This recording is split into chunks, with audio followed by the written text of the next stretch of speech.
নমস্কাৰ সকলোকে আমাৰ চেনেলত স্বাগতম জনাইছোঁ। আহক আজি চাওকচোন, আজি ইমানেই বৰষুণ হয়, আজি কিবা গৰম গৰম স্নেক্স বস্তু খাবলৈ মন গ'ল, যেনে বেচনৰ পকৰা। আহক আজি বেচনৰ পকৰা বনাম। মই ইয়াত লৈছোঁ বেচন, কাটি থোৱা পিঁয়াজ, জলকীয়া আৰু কিছুমান মছলা। প্ৰথম মই বেচনখিনি এটা গামলাত ঢালি লৈছোঁ। ইয়াৰ পিছত দিম মই এতিয়া কাটি থোৱা পিঁয়াজখিনি, মিহি মিহিকৈ কাটিছোঁ মই, আপোনালোকেও কাটিব এনেকৈ। ইয়াৰ পিছত লৈছোঁ মই কিছুমান জলকীয়া, কেঁচা জলকীয়া, যেনে কেঁচা জলকীয়া মই ৰঙা জলকীয়াও লৈছোঁ আৰু কেঁচা জলকীয়া গ্ৰীণ কালাৰো লৈছোঁ, দুটা মিহলাই লৈছোঁ। কিমান বৰষুণ দিছে আপোনালোকে শব্দ শুনি পাইছেনে?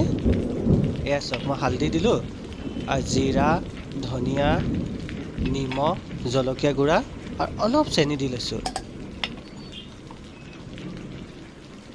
বৰষুণৰ বতৰত যিমানেই নহওক কিয়, আমাৰ ৰঙা চাহৰ লগত পকৰা বস্তুবোৰ বা স্নেক্স বস্তুবোৰ খাবলৈ মজাটোৱেই বেলেগ আৰু ইমান ভাল লাগে নহয়। আৰু গৰম গৰম পকৰা।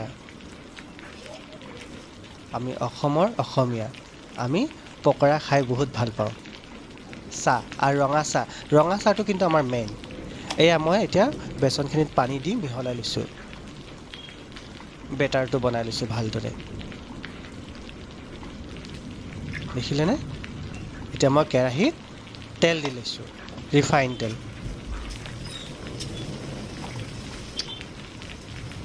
এয়া গৰম গৰম তেলত বেচনৰ পকৰা ভাজিবলৈ আৰম্ভ কৰিলোঁ। এতিয়া আমি ৰঙা চাহ একাপ লৈ ল'ম, বাছ পকৰা লৈ ল'ম আৰু বৰষুণৰ আনন্দ ল'ম। বতৰটো একেবাৰে ঠাণ্ডা কৰিছে আৰু এনেও অলপ পানী লগা লাগি আছে, জ্বৰ অনুভৱ হৈ আছে। তাতে পকৰাটো জ্বলাকৈ বনাই লৈছোঁ, বহুত ভাল লাগিব। এতিয়া মই ইপিঠি সিপিঠি উলটিয়াই ল'ম, ৰঙাকৈ ভাজি ল'ম। খুব ধুনীয়া ক্ৰাঞ্চি হয় জানেনে?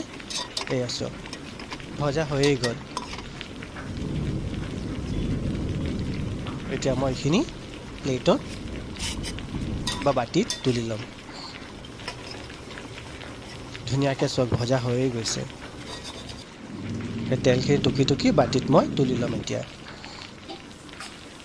বাছ ৰেডি আজি সন্ধিয়াৰ গৰম গৰম লাল চাহ আৰু গৰম গৰম বেচনৰ পকৰা। আপোনালোকে এনেকৈ বনাই চাব দেই, কেনেকৈ লাগিছে ক'বচোন কমেণ্টত। আৰু যদি ভাল লাগে আপোনালোকক